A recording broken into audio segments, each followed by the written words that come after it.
Peristiwa kebakaran hutan dan lahan atau karhutla di Aceh Besar masih terus terjadi. Setidaknya ada sekitar 1,3 hektar lahan di 2 kecamatan di Aceh Besar kembali terbakar.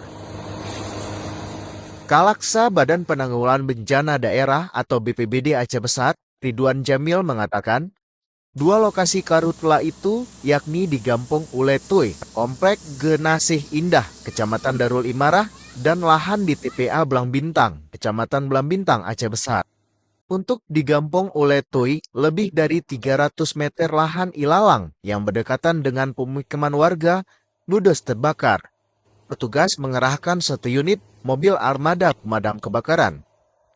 Kemudian, karhutla juga terjadi di lahan tempat pembuangan akhir atau TPA Belang Bintang, di mana sekitar 1 hektar lahan yang berada di areal tersebut ludes terbakar.